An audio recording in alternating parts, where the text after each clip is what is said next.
I just finished watching every single media day and pre-fight press conference for UFC Vegas 91, and there was some really interesting takeaways that I want to talk about. I want to dive into the fighters' headspaces. I want to see if there's anything that, perhaps even from a betting angle, that we can kind of get a gauge on. What are their performance going to be like? How is their training camp? That's the whole point of me listening to these. I compile them into a video together with timestamps if you'd like to skip to any particular fighter. Hello everybody, and welcome back to another video. If you are new here, my name is Kyle. I'm your guy with too many YouTube channels. I want to start off by talking about Uros Medic. Now, sometimes, guys, we do have these weeks where there's not a lot to really look into. It's not like every card could be UFC 300. A lot of people had very short interviews, and there was a lot just talking about the divisions in general, so we're not diving too deep into these fighters. But one thing that I really had to take away from Uros Medic is he had this to say: he's focused on his performance, not the result.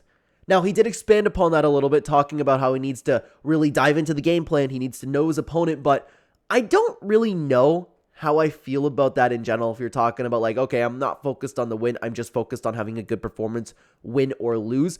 Again, he did expand upon that a little bit. Maybe it was a little bit of a, I don't know what to call, like maybe he misspoke. I don't really know, because with what he had to say after that, it kind of went against what he said, but it kind of made sense at the same time. I know I'm not making much sense, because it's just an interesting thing to say. It's an interesting takeaway, because you never hear anybody talking about, okay, I'm just focused on my performance. If I lose, as long as I had a good performance.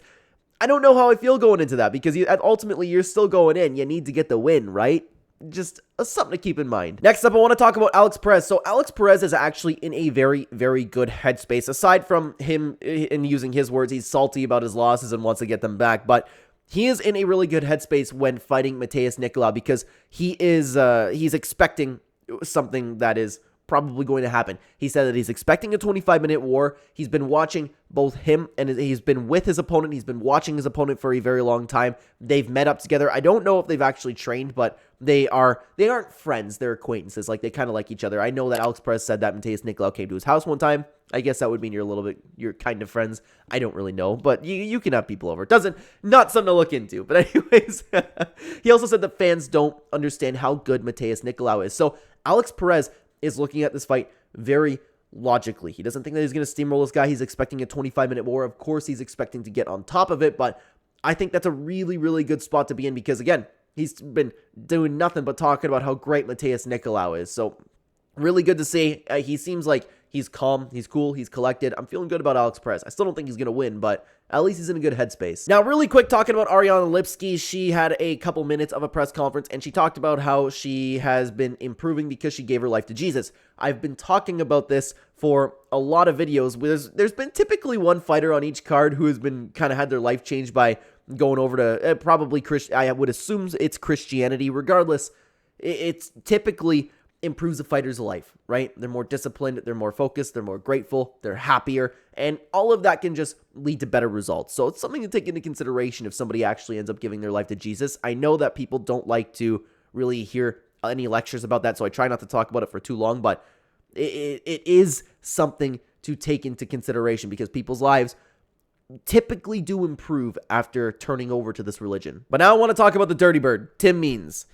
Makes me a little bit sad, because I'm a big fan of Tim Means. Been following him for a long time, and I was worried about him being 40 in general, but Tim Means seems like he's kind of getting towards the end of the sport. And he did say that he knows his time is coming. It's not this fight. He doesn't know if it's going to be the next fight. He doesn't know when it's coming. He knows his time is coming. But to use his words, he said the weight cut is getting ridiculous and training camp sucks.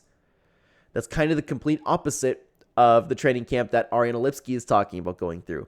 If you're really hating your weight cut, if you don't like training camp, I can't expect him to be totally 100% going through with it. Like, maybe he's half-assing his training. We don't know. It's just something to note that he's been talking really negatively about training for this fight, and that's always something to worry about, because, again, these fighters with their positive mindsets, like Alex Perez, makes me feel good about him. He's calm, cool, collected. He's ready to go.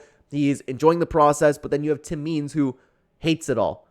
I don't know if that's going to work for him. And that, along with him being 40, knowing his time is coming, not gunning for a title shot, he could just be here for a paycheck, and that worries me for Tim Means. If you're interested in hearing my take on any other fighter on the card, check out the complete betting guide for this video. We talk about a lot more fights diving into it. Thank you for being here, guys. Thanks for watching.